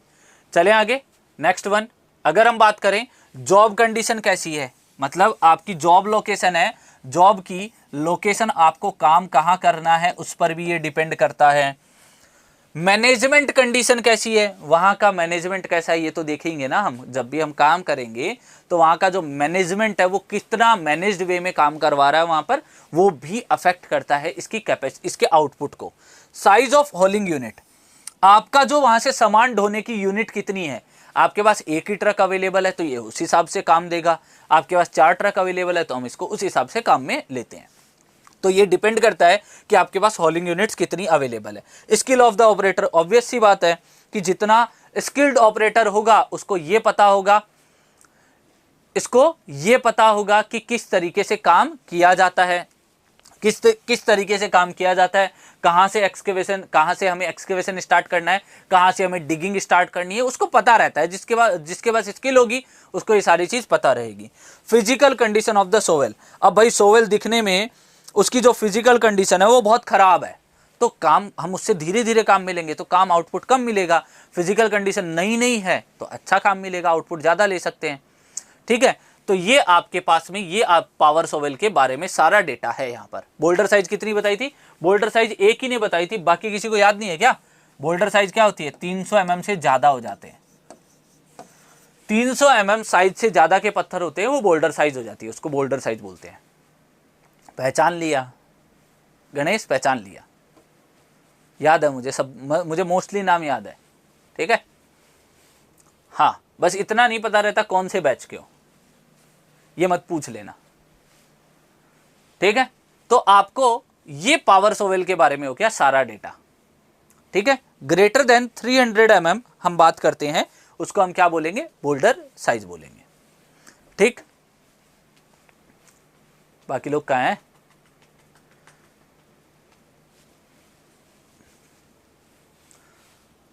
अब दूसरा है बैकहो। बैकहो कैसा है? Also known as hoe, back shovel and pull shovel. मतलब इसको पुल सोवेल की तरह भी काम में ले सकते हैं, इसको बैक सोवेल की तरह भी काम में ले सकते हैं, इसको हो की तरह भी काम में ले सकते हैं, ठीक। चलो देख लेते हैं पहले इसको। अब देखो इसके अंदर दोनों फंक्शन है। इसके अंदर अब देखो ध्यान से, आपको क्या दे रखा है, यहां पर बकेट दे रखी है, यहां पर बकेट दे रखी है, यहां पर लोडर दे रखा है। बकेट भी दे रखी है, लोडर भी दे रखा है। इसको इस साइड से भी काम में ले सकते हो, इसको इस साइड से भी काम में ले सकते हो। मतलब इसके दोनों पार्ट आपके यूटिलाइजेशन के होते हैं, इसका फ्रंट एंड भी और इसका बैक एंड भी। क्लियर? समझ में आई बात? इसको क्या बोलते हैं? इसको बैकहो बोलते हैं। इसको क्या बोलते हैं? अब बैकहो मतलब इसका ये वाले पार्ट के बारे में बात कर रहे हैं। बैकहो मतलब कौन से वाले पार्ट के बारे में बात कर रहे हैं? इस वाले पार्ट का, इस वाले पार्ट के बारे में बात कर रहे हैं। अब ये पुल सोवेल की तरह भी काम में ले सकते हो, बैक सोवेल की तरह भी काम में ले सकते हो। सोवेल का काम क्या होता है कि जो भी अर्थवर्क होता है, ठीक है, जो भी अर्थवर्क होता है उसको यहां पर ये काम क्या कर रहा था, ये मटेरियल को क्या कर रहा था, सबसे पहले जो स्क्रैपिंग के थ्रू बाहर निकाल रहा था मटेरियल को, मतलब खुरच के बाहर निकाल रहा था। दूसरी चीज ये हो गई कि यहां से जब मटेरियल को बाहर निकाल रहा था, मटेरियल को बाहर निकालने के बाद इसको ये लोड करने का काम भी कर रहा था। जबकि इस केस में इसके पास यहां पर आपके पास क्या बकेट अवेलेबल होती है, यहां पर एज वेल एज लोडर भी अवेलेबल होता है। ये जनरली आपने देखा होगा कि आपके जहां पर कंस्ट्रक्शन का काम चल रहा होगा, वहां पर आपने इस चीज को यूज में देखा होगा। अब इनके लिए हमेशा आपको किसकी नीड होगी? देखो इसके लिए आपको हमेशा किसकी नीड होगी? एक ट्रैक्टर की नीड होगी। मतलब इसको चलाने के लिए आपको एक कनेक्टिंग इक्विपमेंट की नीड होती है, एक एक्स्ट्रा इक्विपमेंट की नीड होती है इन केसेस में, ठीक है। समझ में आई बात? चलो क्या बोल रहा है? It is used to excavate below the natural surface on which it rest. मतलब जहां पर ये जिस पर रेस्ट करती है, मतलब जिस पे रेस्ट करती है, ध्यान से सुनना, जिस सरफेस पे ये रेस्ट कर रही है उससे बिलो भी हम इससे क्या कर सकते हैं? एक्सकवेट कर सकते हैं। समझ में आ गई बात? मतलब जिस सरफेस पे ये रेस्ट कर रही है, मान लो ये इस सरफेस पे रेस्ट कर रही है और हमें यहां पर डिगिंग करनी है, मतलब इतने लेवल तक हमें यहां पर एक्सकेवेशन का वर्क करना है, तो हम इससे कर सकते हैं। मतलब बिलो द लेवल, जिस लेवल पर ये रेस्ट कर रही होती है उससे बिलो लेवल पर हम इससे क्या कर सकते हैं? डिगिंग कर सकते हैं, एक्सकेवेशन वर्क करवा सकते हैं। Generally used to excavate trenches, pits for basement and also for grading works which requires precise control of depth. जहां पर आपको प्रिसाइज कंट्रोल ऑफ डेप्थ की रिक्वायरमेंट आती है, जहां पर आपको प्रिसाइज कंट्रोल, बहुत ही फाइन वर्क करना होगा, मतलब आपको डेप्थ एक लिमिटेड वे में, मतलब लिमिटेड डेप्थ चाहिए, वहीं तक काम करना है, प्रिसाइजली काम करना है, तो आप किसको काम में लोगे? बैकहो को। तो मतलब इसका प्रिसीजन अच्छा है, मतलब प्रिसाइजली काम करता है, प्रिसाइजली वर्क करता है, ठीक है। ये क्या काम कर रहा है? प्रिसाइजली वर्क कर रहा है। फिर the basic part of boom, jack boom, boom foot drum, boom sheave, stick sheave, stick, bucket and bucket sheave. नाम याद रखने की जरूरत नहीं, इतने नाम ना याद रहेंगे, ना फालतू में दिमाग लगाना इस पर, ठीक है। ये कुछ ऐसा दिखता है, देख लिया, खूबसूरत सा दिख रहा है, अच्छा दिख रहा है, ठीक है। व्हाइट बैकग्राउंड में, येलो प्रिंट में, कुछ काले काले भी दिख रहे हैं, है ना। समझ में आई बात? चले आगे। हाँ, एप्लीकेशन क्या है? It is a most suitable machine for digging below the machine level such as trench, footing और बेसमेंट। ट्रेंच, फुटिंग और बेसमेंट बनाते हैं। फुटिंग कहाँ बनाते हैं? आपकी जो ग्राउंड सरफेस होती है उससे नीचे बनाते हैं फुटिंग। उससे पहले आपको एक्सकेवेशन की रिक्वायरमेंट होती है। एक्सकेवेशन के साथ साथ आपको मटेरियल को बाहर निकालने की भी रिक्वायरमेंट होती है। तो वहां पर आप क्या काम में ले सकते हो? वहां पर आप बैकहो काम में ले सकते हो। वहां पर आप क्या काम में ले सकते हो? बैकहो काम में ले सकते हो। ठीक है। It can be efficiently used to dress और trim the surface, avoiding the use of manual effort for dressing the excavate surface. मतलब आपने सरफेस को एक्सकेवेट कर दिया, अब भाई एक्सकेवेट तो कर दिया, अब उसको ड्रेसिंग का काम, जो उसको अच्छा दिखेगी, वो एक यूनिफॉर्म वे में ड्रेसिंग दिखे पूरी, मतलब यूनिफॉर्म वे में आपको एक्सकेवेटेड सरफेस दिखे, इसके लिए हमें क्या करते हैं? हम मैनुअल ड्रेसिंग करते हैं। मैनुअल ड्रेसिंग कैसे कर रहे हैं? कहीं पर हमारा यूनिफॉर्म, आपने एक्सकेवेशन का काम किया, जैसे फॉर एग्जांपल आपने एक इंजीनियर हो, आपने एक्सकेवेशन का काम किया, आपने कुछ ऐसा काम किया, ये सरफेस थी, ठीक है, ये सरफेस थी, आपने ये इसकी डेप्थ थी, ठीक है, आपने यहां पर एक्सकेवेशन का काम किया तो आपने कुछ ऐसी सरफेस बना दी, ठीक है। अब यहां पर जब अंदर से इस सरफेस को देख पा रहे हैं तो ये सरफेस कुछ ऐसी थी, मतलब नॉन यूनिफॉर्म थी। तो अब इसको यूनिफॉर्म बनाने का काम, इसको एक अच्छा दिखाने का काम कौन करेगा? या तो हम मैनुअली कर दें, जहां जहां पर हमारे पास एक्स्ट्रा मटेरियल अवेलेबल है या जहां पर ज्यादा कटिंग हो गई वहां पर हम क्या कर दें? मैनुअली उस काम को कर दें, यूनिफॉर्म बना दें। या फिर हम उसको क्या करें? या फिर हम बैकहो काम में ले सकते हैं। बैकहो में क्या कर सकते हैं? ये आप जो यहां पर इसका जो यूज है, बैकहो का यूज करके आप क्या कर सकते हो? यहां पर इसको यूनिफॉर्म बना सकते हो, बहुत ही प्रिसाइजली। जो अंडुलेशंस अवेलेबल होते हैं उसको यूनिफॉर्म फॉर्मेट में बदल सकते हो। अंडुलेशन जो अवेलेबल होते हैं उनको क्या कर सकते हो? एक यूनिफॉर्म फॉर्म में बदल सकते हो, ठीक है। मतलब अच्छे कपड़े पहना सकते हो, अच्छी ड्रेसिंग दिखा सकते हो इसको, मतलब ये खूबसूरत दिखने लग जाएगा। अच्छे कपड़े पहन लेते हो तो खूबसूरत दिखते हो ना खुद भी, जो जैसा रहता है वैसा भी बदल जाता है। शादी में देखा होगा ना खुद को, दूसरों की शादी में जाते हो या आप में से कुछ लोगों की शादियां हो रखी होगी तो देखा होगा ना कि जो आप डेली दिखते हो, अगर आपको किसी ने घर में देख लिया हो और आपको वहां देखे, शादी में देखे, तो दिन रात का फर्क होता है कि नहीं होता? सेम वैसा ही है। बैकहो से काम करने के बाद में यूनिफॉर्मिटी आती है, और यूनिफॉर्मिटी जो आएगी उससे क्या दिखेगा? ये सरफेस स्मूथ दिखेगी, ये सरफेस अच्छी दिखेगी। क्लियर?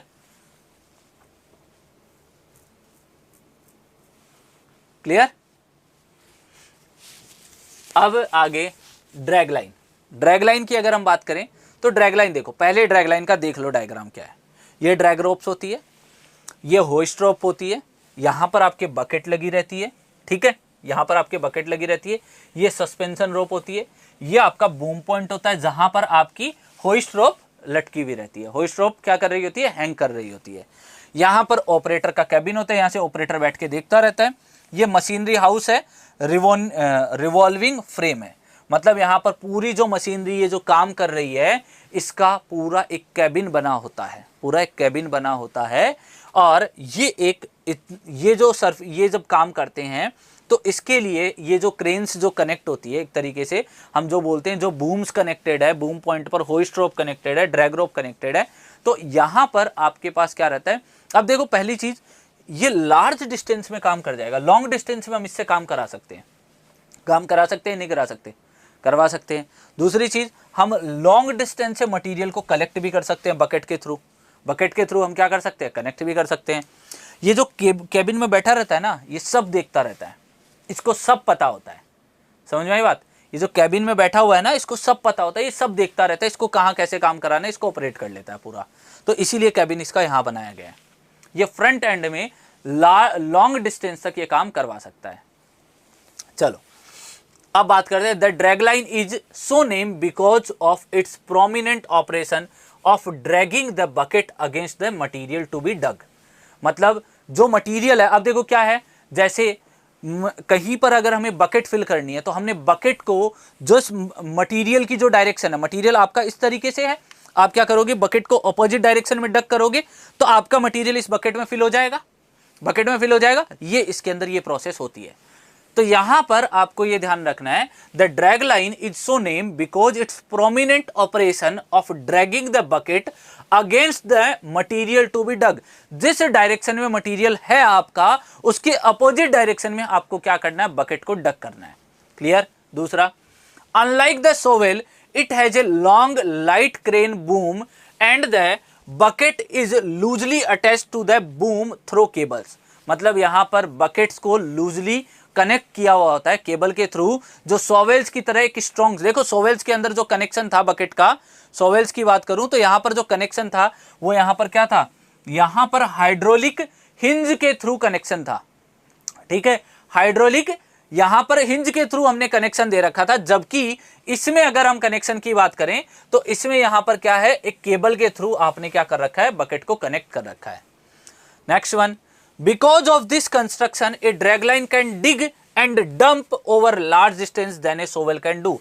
मतलब ये डिगिंग भी लार्ज डिस्टेंस तक कर सकती है और डंपिंग भी लार्ज डिस्टेंस तक कर सकती है, क्योंकि इसकी जो केबल की लेंथ है, इसकी जो अप्रोच डिस्टेंस है वो क्या होती है, ज्यादा होती है। अप्रोच डिस्टेंस जो होती है वो क्या होती है, ज्यादा होती है। इसीलिए हम क्या बोलते हैं कि डिगिंग और डंपिंग लार्ज डिस्टेंस तक कर सकता है। Next one, drag line are useful for digging below its track level and handling softer material. अब ये हार्ड मटीरियल को नहीं लेगी काम में, ये क्या कर सकता है, अपनी जो ट्रैक लेवल है उससे बिलो भी ये क्या कर सकता है, डिगिंग कर सकता है। बट यहां पर कंडीशन ये है कि मटेरियल कैसा होना चाहिए, सॉफ्ट होना चाहिए, हार्ड नहीं होना चाहिए। हार्ड मटेरियल के लिए सूटेबल नहीं है। ठीक है, the basic part of A drag line includes the boom, hoist cable, drag cable, hoist chain, drag chain and bucket. मतलब इतने इसके पार्ट होते हैं, इतने इसके पार्ट होते हैं। ठीक है, एप्लीकेशन क्या क्या होता है, it is most suitable machine for dragging softer material and below its track level. Most suitable machine होती है बिलो ट्रैक लेवल पर काम करने के लिए, और साथ ही साथ क्या होती है, सॉफ्टर मटेरियल के लिए मोस्ट सुटेबल मशीन है।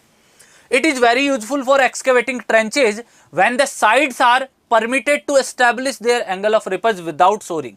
मतलब आपके पास ये वेरी यूजफुल है excavating trench when the sides are permitted to establish।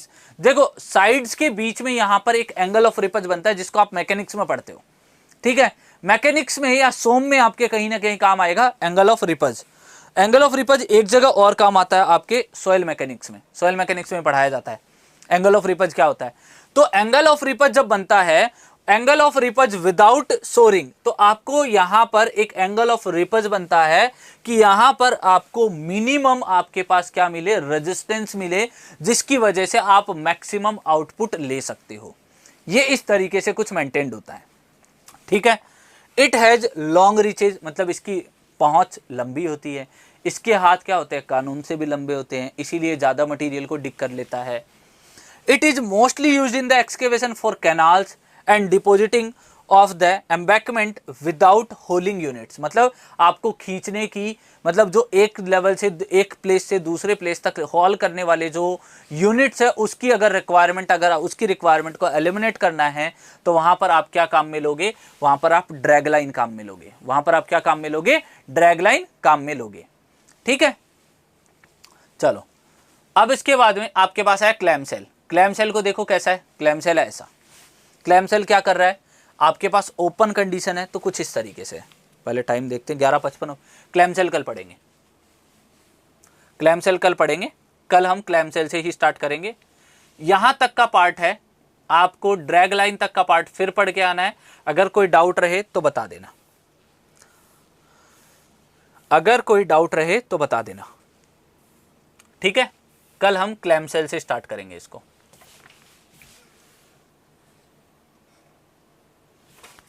बहुत लंबी पीपीटी है। ठीक है, आज हमने क्या किया, आज हमने एक्टिविटी ऑन नेटवर्क डायग्राम देखा, फिर हमने कंस्ट्रक्शन इक्विपमेंट देखे।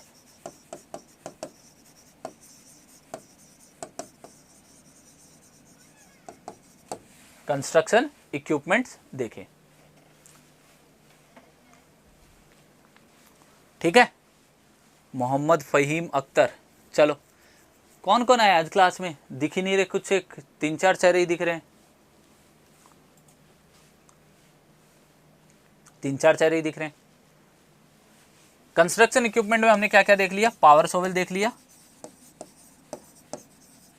पावर सोवल देख लिया, और फिर हमने क्या देख लिया, बैकहो देख लिया, ड्रैग लाइन देख लिया। तीन ही देखे ना, यहां पर हमने क्या देखा है, तीन ही पार्ट देखे हैं, ड्रैग लाइन, यहां पर बैकहो, पावर सोवल के बारे में देख लिया। बस आज के लिए इतना ही है ना। बाकी टेली कोई डाउट रहे तो डाल देते हैं यहाँ टेलीग्राम, कोई डाउट रहे तो टेलीग्राम सर्च कर लेना। वैसे सब लोग हैबिचुअल हो गए होंगे टेलीग्राम से तो, ठीक है। चलो bye bye, bye bye everyone. कल अपनी कोई क्लास नहीं है, कल अपनी प्रोजेक्ट मैनेजमेंट की कोई क्लास नहीं है, परसों मिलेंगे हम सेम टाइम 10 बजे, ठीक है। आज के लिए इतना ही, have a good day, bye bye.